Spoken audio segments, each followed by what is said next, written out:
प्रिय स्टूडेंट्स, आज मैं थर्मिस्टर रेजिस्टेंस के विषय में जानकारी देने जा रहा हूँ। थर्मिस्टर रेजिस्टेंस वो रेजिस्टेंस होती हैं जो हीट होने पर अपनी वैल्यू बदल लेती हैं। कुछ ऐसी रेजिस्टेंस होती हैं जब लोड पड़ता है, हीट होती हैं तो अपनी वैल्यू कम कर लेती हैं। कुछ रेजिस्टेंस ऐसी होती हैं हीट होने पर अपनी वैल्यू बढ़ा लेती हैं। जैसा कि तुम्हें मालूम है, मैंने पीछे क्लासरूम में बताया था कि जो रेजिस्टेंस जितनी कम वैल्यू की होंगी उतना सप्लाई ज़्यादा पास करेंगी। जो रेजिस्टेंस जितनी ज़्यादा वैल्यू की होंगी वो सप्लाई उतना ही ज़्यादा ड्रॉप करती हैं। जैसे ओम वाली रेजिस्टेंस सप्लाई को कम ड्रॉप करेंगी और के ओम, मेगा ओम वाली रेजिस्टेंस सबसे ज़्यादा सप्लाई ड्रॉप करती हैं। कोई भी रेजिस्टेंस कितना सप्लाई ड्रॉप करती है ये बात कई चीज़ों पर निर्भर करती है। जैसे रेजिस्टेंस की वैल्यू क्या है, उस रेजिस्टेंस पर सर्किट का कितना लोड पड़ रहा है, ये उन पर निर्भर करता है। तो देखिए, थर्मिस्टर रेजिस्टेंस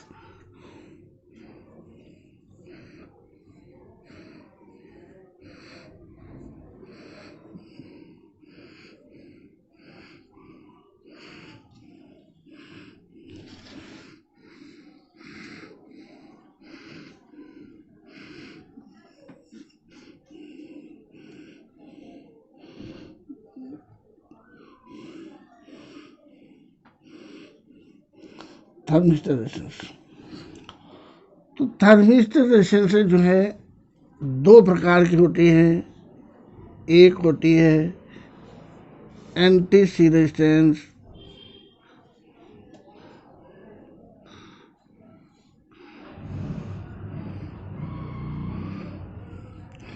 दूसरी होती है पीटीसी रेजिस्टेंस।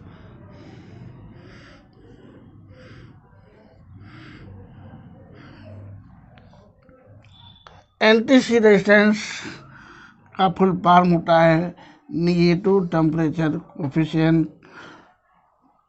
पीटीसी का फुल फॉर्म होता है positive temperature coefficient. N T C जो रेजिस्टेंस होती है ये हीट होने पर अपनी वैल्यू कम कर लेती हैं। तो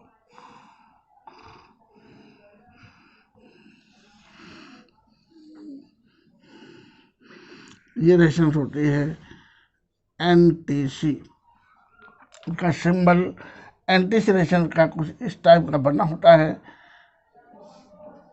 तो इस रेजिस्टेंस के जब हम एक सिरे में सप्लाई देंगे तो दूसरे सिरे से सप्लाई इसके हीट पर निर्भर करेगी, ये रेजिस्टेंस कितना हीट हो रही है। जैसे जैसे रेजिस्टेंस हीट होती है अपनी वैल्यू कम करती चली जाती है।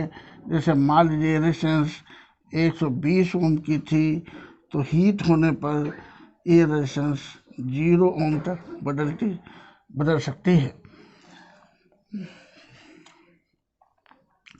इन रेजिस्टेंसों का प्रयोग पावर सप्लाई में या उन स्टेजों में जहां पर सप्लाई लगभग बराबर मिलनी चाहिए, हीट होने पर जो बह हुई है सप्लाई, तो उसे कवर करने के लिए एंटी सी रेजिस्टेंस का प्रयोग किया जाता है।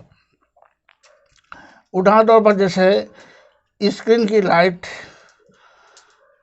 बराबर आती रहे, हीट होने पर या आधी देर तक सेट ऑन रखने पर जो है सप्लाई उस स्टेज को बराबर मिले, कम ना हो, अर्थात आउटपुट पर हमें फंक्शन बिल्कुल सही मिलते रहें, तो ऐसी स्थिति में जो है एंटी सी रेजिस्टेंस का प्रयोग किया जाता है।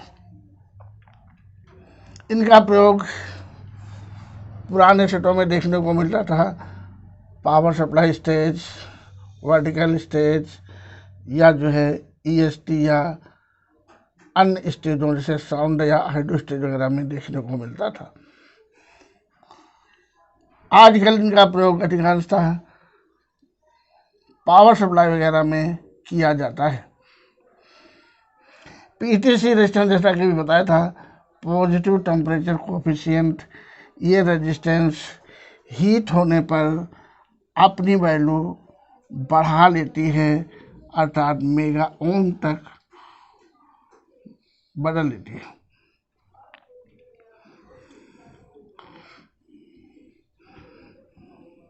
कुछ रेजिस्टेंसों में जो NTC या PTC होती है उनमें लिखा रहता है, किसी किसी में नहीं लिखा भी रहता है, तो उनकी वैल्यू लिखी रहती है इस तरीके से, जैसे 180 ओम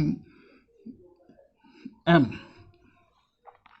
यानी रेजिस्टेंस पहले 180 ओम की होती है, फिर हीट होने पर ये जो है मेगा ओम में बदल जाती हैं, अर्थात ये पहले सप्लाई को पास करेंगी, फिर धीरे धीरे कम करते करते बिल्कुल पास करना बंद कर देंगी। तो इन रेजिस्टेंसों का प्रयोग उन स्टेजों में या उन सर्किटों में किया जाता है जहाँ पर पहले सप्लाई की ज़रूरत होती है, लेकिन कुछ समय बाद सप्लाई की ज़रूरत नहीं पड़ती, स्विच की तरह कार्य करता है। तो हमने बताया थर्मिस्टर रेजिस्टेंस के विषय में जानकारी दी। जय हिंद। वो छात्र जो काम करने में कुछ दिक्कतें महसूस कर रहे हैं आधुनिक सेटों में, जैसे LCD LED TV वगैरह में, तो वे अपडेट हो सकते हैं, अर्थात अपने कोर्स को ठीक से करने के बाद फील्ड में काम करने में सक्षम बन सकते हैं। ऐसे छात्रों को चाहिए इंस्टीट्यूट में कुछ समय के लिए एडमिशन ले लें या ऑनलाइन जो है क्लासेस ज्वाइन करें। दिए नंबर मोबाइल नंबर पर संपर्क करके पूर्ण जानकारी ले सकते हैं। जो नए छात्र हैं उन्हें ऑफलाइन एडमिशन लेना चाहिए। हमारे यहाँ mobile and laptop, refrigerator and air conditioner, washing machine, mechanical का वर्क और इलेक्ट्रॉनिक्स जिसमें स्टेबलाइजर, एम्पलीफायर, विभिन्न प्रकार की इलेक्ट्रॉनिक्स चीज़ों के विषय में जानकारी दी जाती है। TV और LCD LED CRT सभी मॉडल, और इसके साथ साथ जो है इलेक्ट्रिकल्स का पूर्ण ज्ञान कराया जाता है। इलेक्ट्रिकल के अंदर पंखा, मोटर, टेलू पंप, एग्जॉस्ट का रिपेयर करना, रिवाइंडिंग करना, घर की वायरिंग करना, ये सारा कार्य गारंटी के साथ सिखाया जाता है। धन्यवाद।